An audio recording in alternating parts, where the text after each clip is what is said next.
What's up, everyone? So today we're taking a look at the Ridgid 18-volt cordless butane heat gun. I'm going to show you how to use it. I'm going to talk about the specs. I'm going to talk about some of the issues that other people might be having, including myself, and also how to avoid some of those issues. But all in all, I think you're really going to like this. I'll put a link in the description below, but as always, let's get the review started.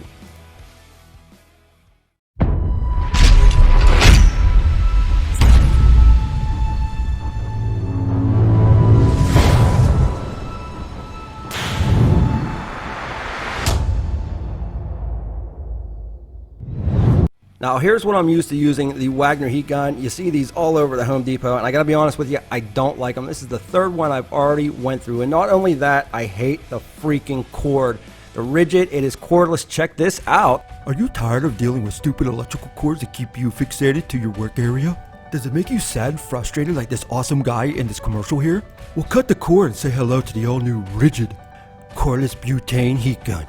That's right, it's cordless and it gets to 1100 degrees Fahrenheit. How cool is that? Eat your heart out, QVC. Yeah, it gets to 1100 degrees on high. And yeah, it runs on butane. All you gotta do here is basically flip it upside down, and the butane goes into a tank that's already built into the system here. You can see that mark right up on the side there, butane 18 volt. So the way you add the butane is down here on the bottom of the heat gun.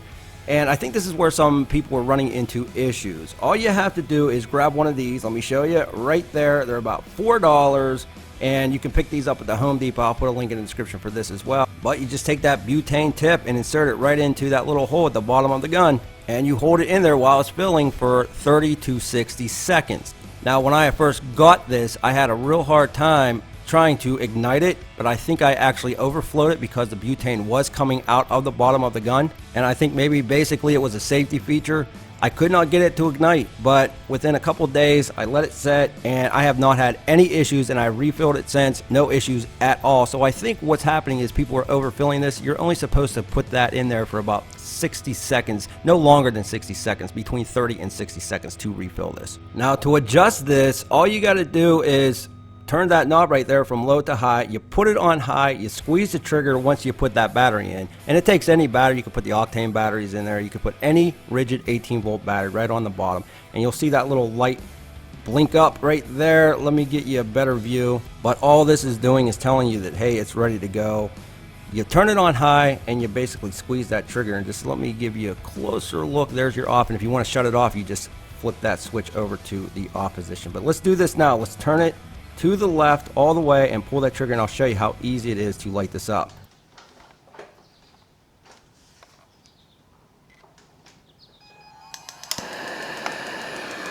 And you heard it kick on, and it's basically blowing hot air out immediately.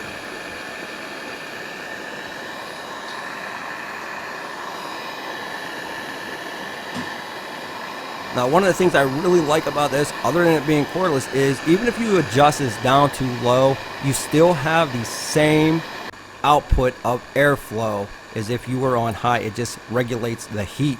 The CFM on this, or cubic feet per minute, you're looking at 5, which really isn't all that high, which is nice because you don't blow everything around. But you can see for yourself, this thing is glowing red. And at 1100 degrees Fahrenheit, you gotta be careful with it, but it does a really nice job. We're gonna put this on some paint now. I just sprayed this, and it's very tacky, so what we're gonna do is we're just gonna heat it up. We're gonna see how it dries that paint out.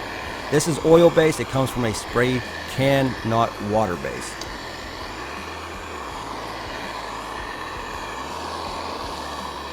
Now, another thing I noticed on this is that you have to get very close to burn something, and that's what I really liked about it as well. It just seems very controlled, where on my electric, if I turn that fan up too high or if I adjusted it wrong, I wanted to bubble the paint. It was just so easy to do, but I'm not doing it with this. I can get it a little bit closer than I thought I could, and I'm not having any issues because that airflow is so regulated. It really is nice. Now, once I'm done using this, all I'm going to do is turn that to the off position and listen how fast it actually shuts off.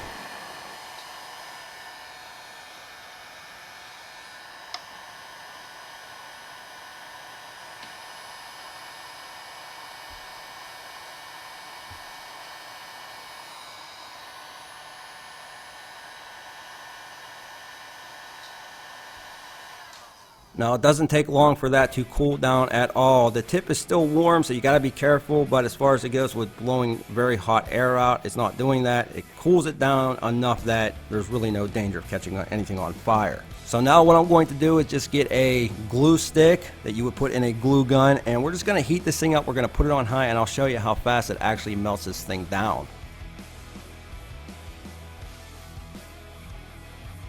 Now this thing's already starting to gloss up, it's starting to get all gooey, and you can see that with the stick. It'll actually start to come off on the stick, but we'll just run that down a couple more times, and within, I don't know, 30 seconds, it's basically a mush.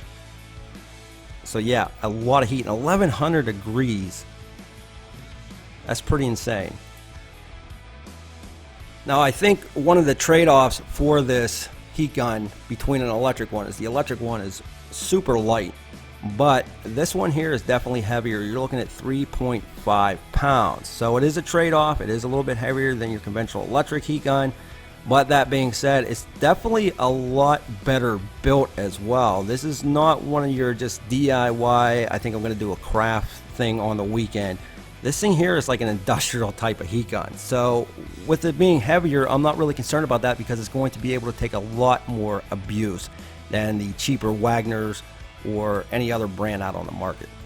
And you can see it just takes that glue down like nothing. It just gets super hot, and again, what's nice about that airflow is consistent whether you're on high or whether you're on low. It doesn't matter.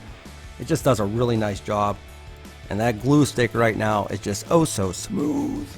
And another thing I've noticed about this as well, even though it's bigger, is it's a lot more quiet than the electric fan operated one that I'm used to using, so that's a big plus. But yeah, but now let's move it on to paint, because that's another big thing that people use these heat guns for. If you have paint, you're trying to get rid of it, you're trying to strip it, you know, you heat that paint up and you just basically scrape it off. So we got some water base right here. It's been sitting for about a day, and we're just going to heat it up, and we're going to remove it with the scraper, and we're going to see how well it does.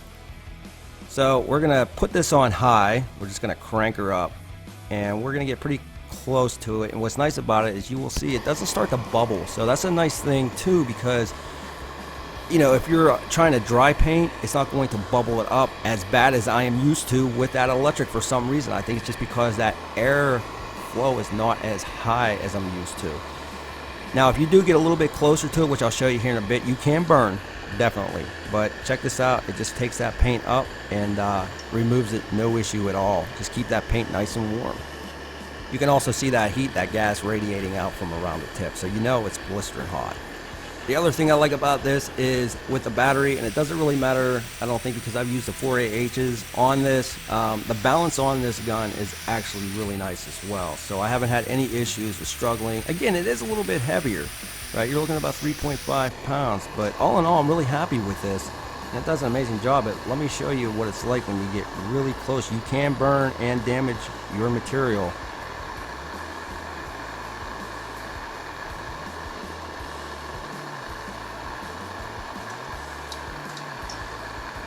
But you can also see that I was on high and I was extremely close for a long time. So it really is forgiving, and that's another thing I really like about this heat gun.